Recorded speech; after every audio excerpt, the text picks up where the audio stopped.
Hi, peeps. Today is Tuesday, April 7th. We are in week 2, lesson 2 of our online learning segment of this school year.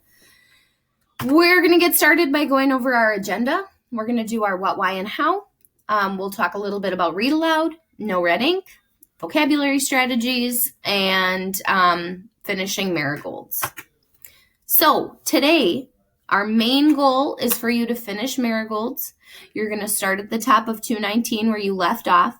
But before we do that, we're going to go over a vocabulary strategy that focuses on Latin suffixes, which I'll talk about in a little bit. And we're also going to talk a little bit about what's coming up for you guys in no red ink. Okay? So why are we doing this strategy with Latin suffixes? And the simple answer is that a text like Marigolds can be really difficult to understand because it's written in a time period that's kind of distant from where we are right now, especially you all being middle schoolers. And so some of these strategies, specifically the one we're going over today, is going to be able to help you understand a more difficult text. At the end of the day today, you're going to be submitting your work with Latin suffixes, and I will show you what that looks like. I promise it won't take long, especially if you follow my directions and you ask questions along the way if you're struggling. So read aloud. Look at that, just paint hand. Very strange, but it was part of the slideshow and I liked it. So Roll of Thunder, Hear My Cry. A lot of you are in different places. On the end of the stream that has the Roll of Thunder, Hear My Cry videos, you can see how far along I've been reading. That doesn't mean that that's where you have to be. That just means that those are the chapters that I've prepared for you all. So you should still be reading those. You don't have to be all the way at the bottom. Some people are and have read everything that I've posted, but that kind of depends on your timeline. You should be reading when I'm giving you time. So I'd like you to take the time right now to pause what I'm saying and start your read aloud, or to start read aloud at the end of this video. Cool. No red ink. So you're going to log into No Red Ink. You have a final practice for adjectives that will be available for you today.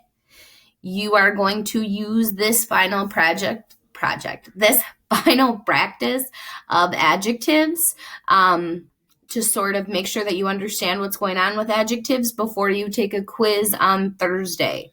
Yes, you heard that correctly. There is a quiz on Thursday. It'll be posted in the morning.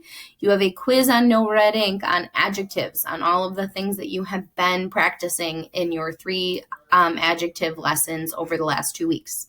Quiz on Thursday.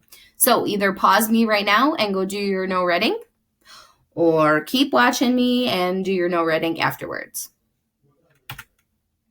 Vocabulary strategy using Latin suffixes.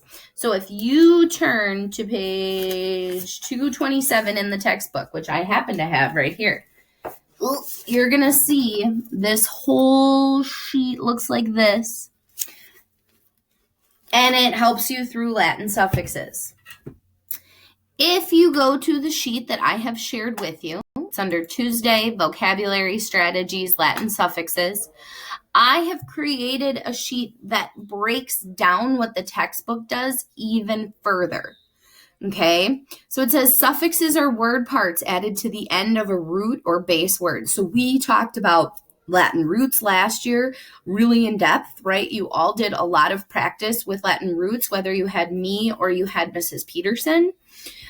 So now we're going to talk about how suffixes provide clues as to what a word means. So there's a particular sentence in the text that says, the hopelessness of our poverty and degradation. So the word that we want to figure out together with this example is degradation. And we can do that using the Latin suffix. So here I have it broken down for you, pulling apart the words, right? We know that there are 2 parts within there, and the text tells us that ation is the end, or the end, the last part, okay? So we can look at the base word and what the base word means. Then we know that the Latin suffix or end part Action usually means state, condition, or quality of. So we can combine our understanding of those two terms to figure out what degradation means. In your practice, you're just using ation words, okay? And in each of the following sentences, the first step is going to be identifying the ation word. So you are going to look through, I think there are 5 examples. Yeah, only 5 examples, not going to take you a long time. You're going to look through and you're going to find the first ation word. So I'm going to give you the first one right now, because if you're watching the video, kudos to you. It's going to be even easier. Highlight. Here's the word. Now I'm going to break it up. So I know what the suffix is. It's ation, right? And converse is the other word. So I can break it up right here, converse and ation. I know that ation means state, condition, or quality of. And then I'm going to think about what converse means. Write it down.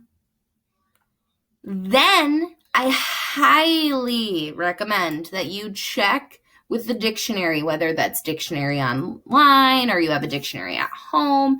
I recommend that you check because only correct answers are going to be accepted. Okay?